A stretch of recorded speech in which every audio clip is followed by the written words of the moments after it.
ফাতেমা রাদিয়াল্লাহু তাআলা আনহা একদিন বসে বসে রুটি বানাচ্ছেন। রুটি বানানোর জন্য দেখবেন আটা ছেনতে হয়, আটা। তো উনি বসে বসে আটা ছেনছেন, আলী ঘরে প্রবেশ করেছে। তো আলী খুব খেয়াল করে দেখছে ফাতেমা রুটি বানাবে, আটা ছেঁকছে। দেখছে ফাতেমার দুই চোখ দিয়ে অঝরে পানি ঝরছে, দুই চোখ দিয়ে পানি পড়ছে। তো স্বামী তো স্বামী হয়, স্বামী বইয়ের সব সহ্য করতে পারে, বাট বইয়ের দুই চোখের পানি সহ্য করতে পারে না, ঠিক কিনা বলেন যুবক ভাই? তো আলী দৌড় দিয়ে আসছে ফাতেমার কাছে, বলছে ফাতেমা তোমার চোখের কোঠায় পানি কেন? Why you are crying? তুমি কাঁদছো কেন ফাতেমা? ফাতেমা বলছে কিছু না, এমনি সমস্যা নেই, আপনি আপনার কাজ করেন। অ্যাভয়েড করছে। আলী বলছে না না, আমাকে বলো, আমি তোমার স্বামী, তোমার সুখের সময়ের সাথী আমি, দুঃখের সময়ের সাথীও আমি, ঠিক কিনা বলে? বলো তোমার কি হয়েছে?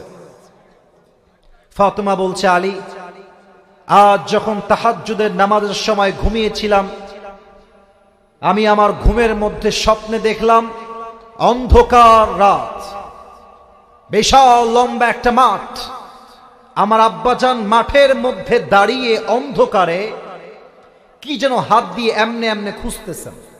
আমি গেলাম, আব্বাজান what you are searching for? আপনি কি খুঁজতেছেন আমাকে বলেন। আব্বা আমার দিকে তাকিয়েছে, আরে ফাতেমা তুমি কই থেকে আসলা? আমি তো তোমাকেই খুঁজতেছিলাম। জোরে পড়েন সবাই মিলে সুবহানাল্লাহ।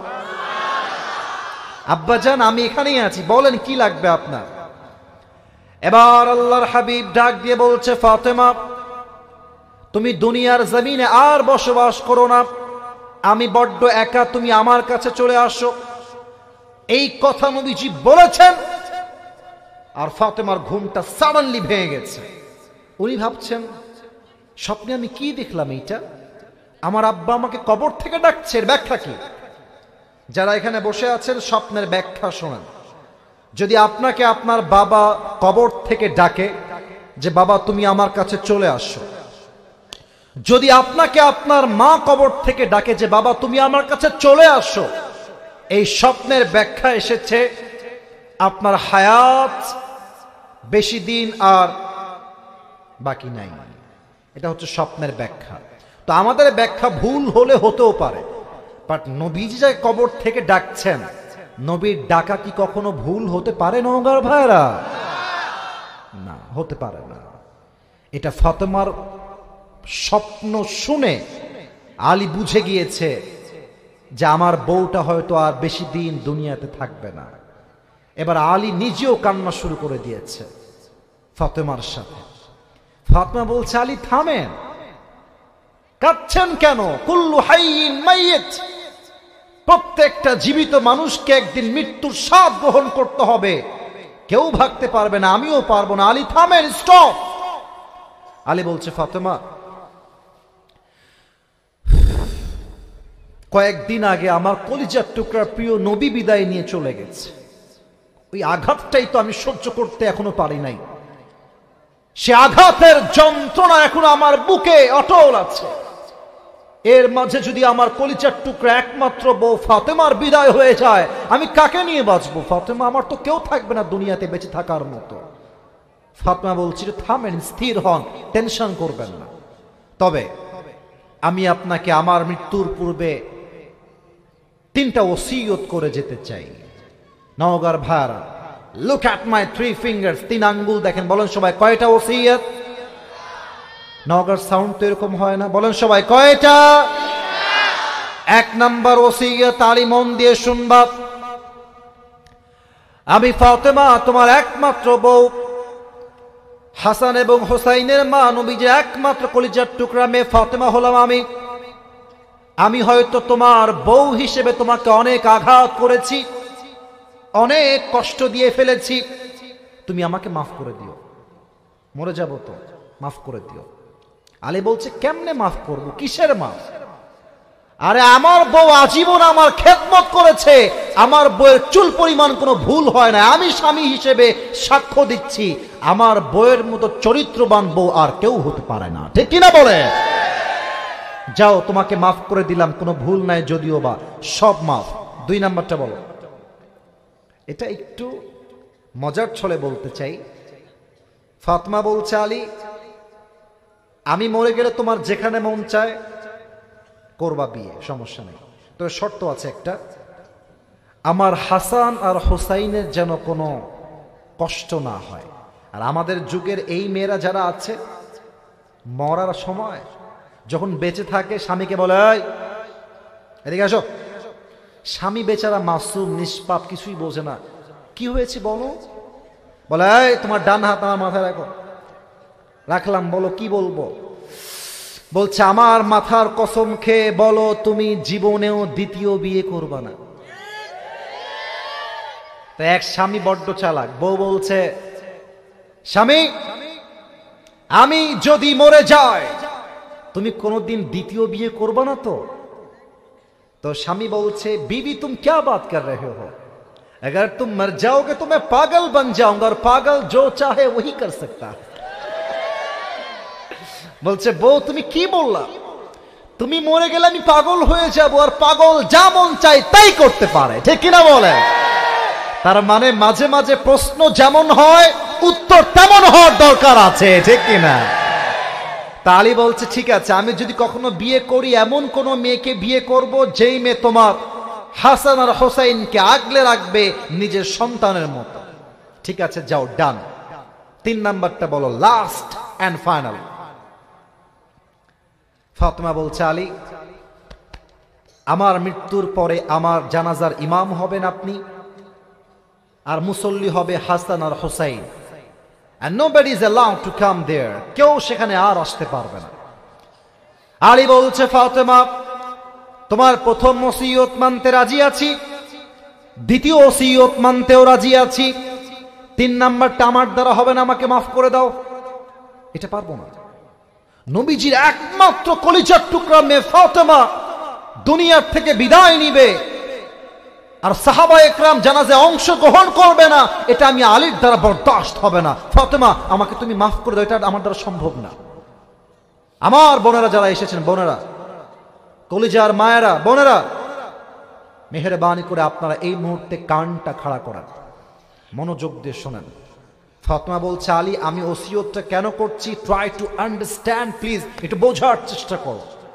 আমি ফাতেমা আমার জীবনে নবীর আদেশ অনুযায়ী এমন ভাবে পর্দা মেইনটেইন করেছি, এই মদিনার মক্কার আরবের কোন যুবক বলতে পারবে না ফাতেমা কি কালো না ফর্সা, ফাতেমা কি মোটা না চিকন, ফাতেমা কি হাইটে লম্বা না গুঠু। আমার পর্দা এতটা সেফটির সাথে ছিল, মদিনার কোন যুবক আমার দেহের একটা চামড়ার অঙ্গ পর্যন্ত দেখতে পারে নাই। তুমি যদি আমাকে জানাজার সময় সবাইকে নিয়ে আসো, মানুষ বুঝে ফেলবে আমি হয়তো চিকন ছিলাম, আমি হয়তো মোটা ছিলাম, আমি হয়তো লম্বা ছিলাম, আমার পর্দার মান নষ্ট হয়ে যাবে গো। তুমি কাউকে ডাকতে যেও না, তুমিই থেকো, আর হাসান হোসাইন থাকলেই এনাফ, এটাই এনাফ। আলী বলছে ঠিক আছে, বউ যেহেতু বলেছে, পুরুষ মানুষ সব ফেলতে পারে, বউয়ের কথা ফেলতে পারে না, তো বলছে ঠিক আছে যাও, রাজি হলাম। আলী বের হয়ে গেলেন, এসেই শুনলেন ফাতেমা শেষ, দুনিয়ার থেকে বিদায় নিয়ে চলে গেছে। লম্বা কথা, লম্বা হাদিস, অত ব্যাখ্যায় যাব না। বলেন তো লাশের যে খাটিয়া, খাটিয়া 3 পা থাকে না 4 পা থাকে? রাইট আনসার, জোরে বলেন 3 পা না 4 পা?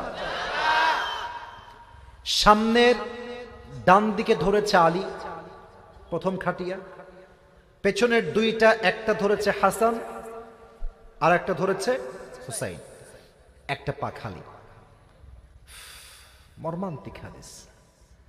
আলী যখন হাঁটছে আর ভাবছে একটা মাত্র নবীজির মেয়ে, যার দ্বারা নবীর বংশ বিস্তার হয়েছে, জান্নাতের সমস্ত নারীদের সর্দারিনী ফাতেমা রাদিয়াল্লাহু তাআলা আনহার লাশ যাচ্ছে, বাট তার খাটিয়ার একটা পা ধরবে, কেউ কি দুনিয়াতে নেই?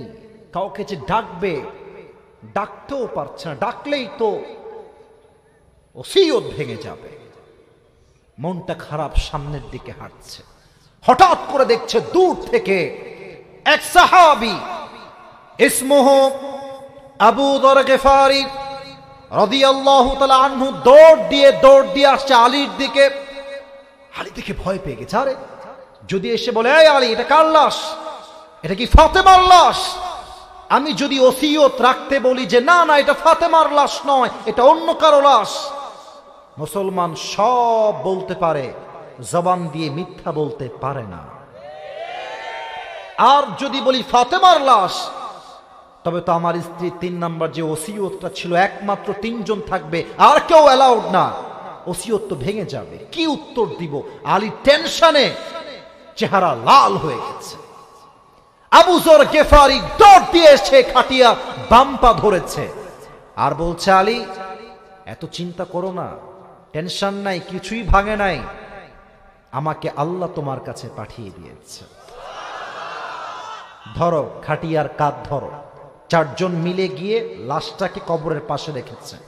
যখন লাশটা কবরে নামাবে, আবু যর গিফারি ভাবছে মনে মনে, কার লাশ নামাবো আজকে কবরে?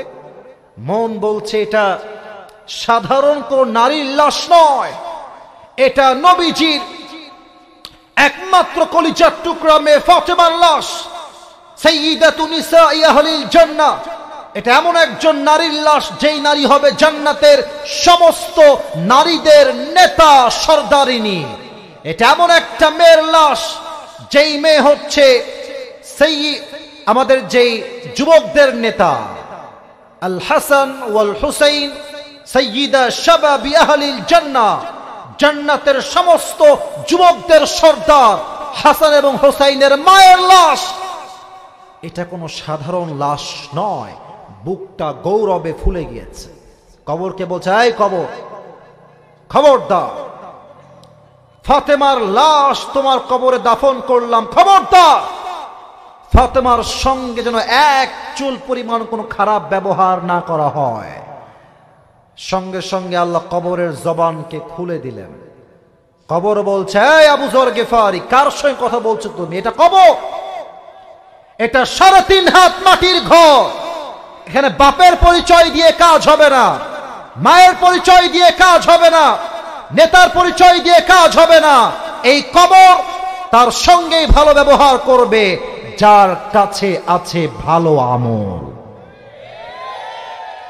আস্তে ঠিক বললেন কেন? জোরে বলেন, কথা ঠিক আছে কিনা বলে। আল্লাহ বলছেন, ওয়া আমিলুস সলিহাত, যারা ভালো আমল করবে। 3 নাম্বার, ওয়া তাওয়াসাউ বিল হক, যারা হকের পথে দাওয়াত দিবে।